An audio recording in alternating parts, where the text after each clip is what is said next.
ஆணவ கொலைகளை தடுப்பதற்கென்று தனியே சட்டம் ஒன்றை இயற்ற வேண்டும் என்பதை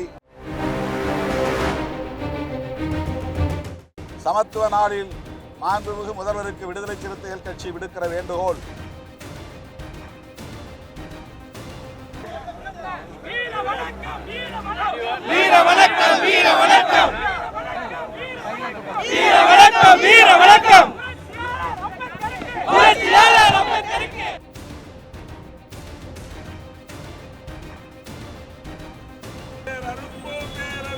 வேரறுப்போம் வேரறுப்போம் சாதனத்தை வேரறுப்போம் சாதனத்தை வேரறுப்போம்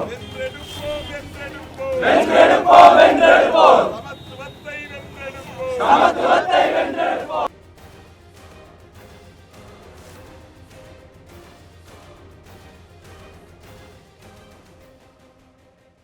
புரட்சியாளர் அம்பேத்கர் பிறந்த நாள் ஏப்ரல் 14 சமத்துவ நாளாக கொண்டாடப்பட்டு வருகிறது. கடந்த 2020ஆம் ஆண்டிலிருந்து விடுதலை சிறுத்தைகள் கட்சி இந்த நாளை அனைத்துலக சமத்துவ நாள் என்று அறிவித்து சாதியை ஒழித்து சமத்துவம் படைப்போம் என உறுதிமொழி ஏற்று வருகிறோம்.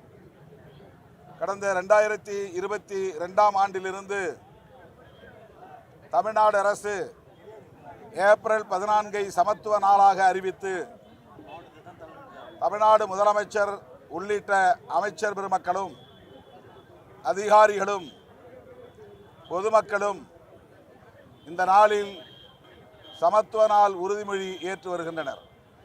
இந்தியாவிலேயே தமிழ்நாடு அரசுதான் இந்த நாளை சமத்துவ நாளாக அறிவித்து கொண்டாடி வருகிறது என்பது குறிப்பிடத்தக்கதாகும். இன்றைக்கு முதல்வர் தலைமையில் சமத்துவ நாள் பெருவிழா கலைவாணர் அரங்கில் சிறப்புற நடந்தேறி இருக்கிறது. சைதாப்பேட்டையில் நீதி கட்சி தலைவர்களுள் ஒருவரான MC ராஜா அவர்களின் பெயரில் 400க்கும் மேற்பட்ட மாணவர்கள் தங்குகிற பிரமாண்டமான மாணவர் விடுதியை முதல்வர் திறந்து வைத்து சமத்துவ நாள் உறுதிமொழியும் ஏற்று பட்டியல் சமூக மற்றும் பழங்குடி மக்களுக்கான நலத்திட்டங்களையும் இன்றைக்கு நிறைவேற்றியிருக்கிறார். அந்த வகையில் முதல்வர் அவர்களுக்கு விடுதலை சிறுத்தைகள் கட்சியின் சார்பில் எமது பாராட்டுகளையும் நன்றியையும் உரித்தாக்குகிறோம். ஆணவ கொலைகளை தடுப்பதற்கென்று தனியே சட்டம் ஒன்றை இயற்ற வேண்டும் என்பதை விடுதலை சிறுத்தைகள் கட்சி தொடர்ந்து வலியுறுத்தி வருகிறது. சமத்துவ நாளில் மாண்புமிகு முதல்வருக்கு விடுதலை சிறுத்தைகள் கட்சி விடுக்கிற வேண்டுகோள் பிற மாநிலங்களுக்கு வழிகாட்டக்கூடிய வகையில் ஆணவ கொலை தடுப்புச் சட்டத்தை இயற்ற வேண்டும் என்ற வேண்டுகோளை முன்வைக்கிறோம்.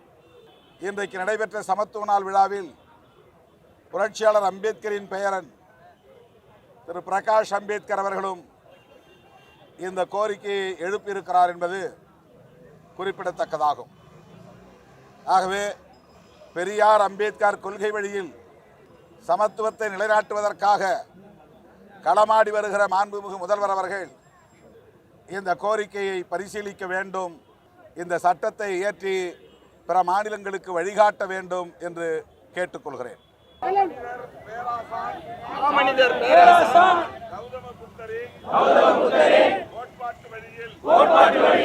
அவரது கொள்கை வாரிசாக 20ஆம் நூற்றாண்டில் தோன்றிய புரட்சியாளர் அம்பேத்கர் அவர்கள் இம்மண்ணில் சமத்துவத்தை வென்றெடுப்பதற்காக தன் வாழ்நாளை முழுமையாக ஒப்படைத்துக் கொண்டார். அவர் தனது பேரறிவு பேராற்றலின் மூலம் நமக்கு வழங்கிய இந்திய அரசியலமைப்பு சட்டத்தின்படி அதனை நிலைநாட்டுவதற்கு உரிய அடித்தளத்தை அமைத்தார்.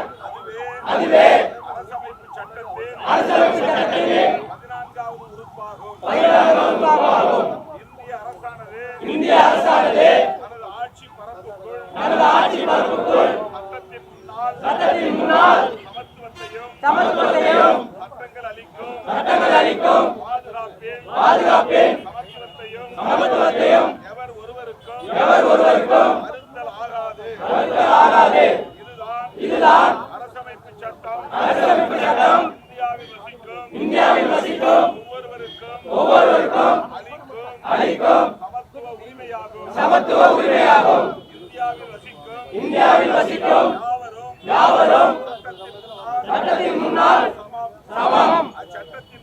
அச்சட்டத்தின் மூலம் அளிக்கப்படும் பாதுகாப்பு நடவடிக்கைகள் யாவும் அனைவருக்கும் சமத்துவமான முறையில் அமைய வேண்டும். எந்த அடிப்படையிலும் யார் ஒருவருக்கும் சமத்துவம் மறுக்கப்படக்கூடாது என்பதே அரசமைப்பு சட்டத்தில் 14வது உறுப்பு உறுதிப்படுத்துவதாகும். எனவே அரசமைப்பு சட்டம் உறுதிப்படுத்தியுள்ள சமத்துவ உரிமையை பாதுகாத்திடவும் அதன் மூலம் பொருளாதாரம் மற்றும் கலாச்சாரம் உள்ளிட்ட அனைத்து தளங்களிலும் அனைவருக்குமான சமத்துவத்தை வென்றெடுக்கவும். ஏப்ரல் 14 சமத்துவ நாளான இன்று புரட்சியாளர் அம்பேத்கர் பிறந்த நாளான இன்று உலக சமத்துவ நாளில் உறுதியேற்கிறோம். சாதியத்தை